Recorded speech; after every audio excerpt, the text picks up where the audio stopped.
Selamat berjumpa kembali dalam layanan audio Sahabat Seperjalanan. Hari ini adalah hari Minggu 1 Juni 2025. Tema renungan saat teduh kita dengan judul Melepaskan untuk mendapatkan. Firman Tuhan terambil dalam Filipi 2 ayat yang kelima sampai dengan ayat yang keenam. Hendaklah kamu dalam hidupmu bersama menaruh pikiran dan perasaan yang terdapat juga dalam Kristus Yesus, yang walaupun dalam rupa Allah tidak menganggap kesetaraannya dengan Allah sebagai milik yang harus dipertahankan. Mari kita berdoa. Bapa yang di dalam surga, terima kasih buat kebenaran-kebenaran firman Allah yang setiap hari kami pelajari, yang menuntun, yang membimbing sehingga hidup kami makin baik, makin benar, menjauhi dosa dan hidup di dalam kekudusan. Dalam nama Tuhan Yesus kami berdoa. Amin. Shalom sahabat perjalanan yang dikasihi Tuhan, melepaskan untuk mendapatkan. Ayat 5 dan ke-6 dalam Filipi pasal kedua, hendaklah kamu dalam hidupmu menaruh pikiran seperti perasaan yang terdapat juga dalam Kristus Yesus, yang walaupun dalam rupa Allah tidak menganggap kesetaraan dengan Allah sebagai milik yang harus dipertahankan. Sahabat seperjalanan, kalau kita berbicara tentang milik yang harus dipertahankan, maka kita tahu dengan jelas setiap barang-barang yang kita miliki, kita perlu memiliki akta tertulis di notaris, dan kita juga memiliki bukti-bukti penguat sebagai kepemilikan yang sudah menjadi kepunyaan kita. Baik itu kendaraan, baik itu rumah, baik itu juga segala sesuatu yang kita jaga dengan baik. Bahkan kalau kita perhatikan baik-baik, tatkala kita membawa anak-anak kita, kalau kita ingat ada beberapa orang tua karena khawatir anaknya itu hilang, tatkala di kerumunan, di mall, di tempat keramaian, sekalipun tetap dijaga, yang namanya anak bisa berlari kemana, dia selalu sisipkan name tag di anak tersebut, kemudian ada nama anak itu, kemudian ada nama orang tuanya, ada nomor handphonenya. Mengapa itu dilakukan? Itu semata-mata jikalau anak itu kemudian lepas daripada perhatian orang tua, dari genggaman orang tua, kalau ada orang yang menemukan, maka tinggal melihat name tag yang ditempelkan pada bagian baju daripada anak tersebut. Ini adalah sebuah tindakan kreatif supaya yang hilang itu bisa dikembalikan. Demikian juga mungkin dengan koper-koper selama kita perjalanan ke luar negeri, biasanya kita akan cantumkan nama kita, mungkin handphone tidak. Tetapi saya suka melakukan sebuah kebiasaan, bahkan nomor handphone saya pun saya cantumkan dengan spidol permanen, supaya kalau terjadi apa-apa kita berharap ada orang yang mengembalikan, atau ada orang-orang niat baik yang ingin mengembalikan juga mengalami kebingungan, ini barang milik siapa, maka akan dikembalikan kepada kita. Sifat manusia adalah memiliki, bahkan dikatakan sifat manusia itu suka menumpuk barang-barang. Kalau kita perhatikan baik-baik di rumah kita masing-masing, sahabat seperjalanan, mari kita lihat berapa banyak barang yang kita sudah tidak butuhkan namun ada di dalam rumah kita. Kita mau bagikan, sayang tidak dibagikan, kemudian menjadi barang rongsokan yang lama-lama tentu barang-barang tersebut akan berkarat kalau dia terdiri dari unsur besi, kemudian akan lapuk kalau mungkin terdiri dari unsur katakanlah bahan-bahan lain, kain ataupun kemudian kulit bisa mengeras, bahkan sepatu-sepatu itu juga bisa mengeras, yang kemudian pada akhirnya juga tidak dipakai. Sahabat seperjalanan yang dikasihi Tuhan, sifat manusia adalah mendapatkan, memiliki, dan menumpuk. Sadar atau tidak sadar, sebagaimana penjelasan yang dijelaskan tadi, kebiasaan itu ada pada diri kita masing-masing. Bagaimana untuk melepaskan? Kalau kita melihat bahwa melepaskan untuk mendapatkan adalah sesuatu yang aneh mungkin bagi nilai-nilai yang dimiliki oleh manusia pada umumnya. Manusia itu punya prinsip mendapatkan untuk mendapatkan yang lebih baik. Tetapi yang namanya melepaskan adalah perkara yang tidak masuk dalam hitungan. Tetapi itu yang dilakukan oleh Kristus. Kristus melepaskan, mengosongkan dirinya, walaupun dalam rupa Allah, mengosongkan dirinya, menjadi milik, sebagai milik yang harus dipertahankan.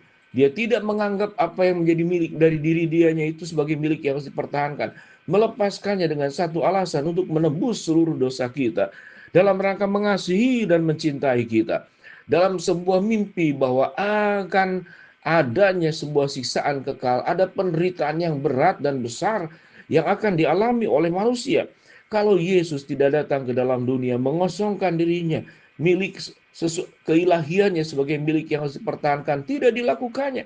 Datang menjadi manusia untuk mencintai kita, menebus kita, terlahir, mati, mengalami sengsara, penghinaan, pemukulan, bahkan kemudian segala macam olok-olok, yang pada akhirnya juga badan yang kemudian dipecut oleh berbagai macam cara untuk mengalami penderitaan yang terhebat itu sudah dialami oleh Yesus sampai mati di atas kayu salib.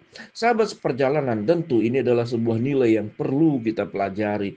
Apakah kita kemudian menganut sebuah keyakinan bahwa hidup menjadi pengikut Kristus tidak hanya menikmati anugerah demi anugerah, tapi bagaimana apa yang dilakukan oleh Kristus melepaskan untuk mendapatkan, itu juga terjadi dalam setiap hidup kita masing-masing. Sahabat seperjalanan, apa yang kita lepaskan? Nafsu kita. Apa yang kita lepaskan? Dosa-dosa kita. Apa yang kita lepaskan? Keserakahan kita. Secara karakter, apa yang kita lepaskan? Sifat keras kepala, sifat ingin menang sendiri. Apa yang harus kita lepaskan? Kata-kata kotor, fitnah, kejahatan yang kita lakukan. Maka kita akan diperbaharui oleh Allah menjadi pribadi-pribadi yang mau mengorbankan dirinya untuk kemuliaan bagi Allah. Kalau berbicara tentang salib adalah sebuah pengorbanan yang sedemikian hebat, luar biasa. Dan kita tidak perlu mengalami penyaliban seperti yang di Yesus terima, yang Yesus kemudian mengalaminya. Kita bisa melepaskan bagaimana kita mau menyalibkan seluruh dosa-dosa kita, kebiasaan-kebiasaan buruk kita yang melukai orang lain, yang mencuri dari orang lain, yang merugikan orang lain. Mari kita mau melepaskannya. Karena orang-orang yang mau melepaskan segala sesuatu yang firman Tuhan katakan, buat apa? Engkau menerima seluruh isi dunia ini tapi kehilangan nyawamu. Buat apa kita mendapatkan segala sesuatu namun tidak punya makna dan arti? Yang pada akhirnya apa yang kita punya itu akan diminta pertanggungjawaban. Digunakan untuk apa? Digunakan untuk siapa? Apakah hanya engkau untuk menjadi kesombonganmu, untuk hawa nafsumu, atau engkau gunakan untuk menjadi kemuliaan buat apa? Melepaskan untuk mendapatkan. Berbicara tentang waktu, kita berani memberikan seluruh waktu, melepaskan waktu-waktu kesenangan kita. Bagaimana kita menggunakannya dengan baik untuk memberkati orang lain. Melepaskan sebagian kemampuan finansial kita, minimal dalam perpuluhan yang kita berikan ke rumah Tuhan. Melepaskan juga kebiasaan hedon, membeli barang-barang yang tidak perlu, barang-barang mewah hanya untuk memuaskan hawa nafsu. Lalu kita kelola keuangan kita untuk bisa memberkati orang lain, menolong anak yatim, para janda, menolong orang-orang yang jauh lebih membutuhkan daripada kita.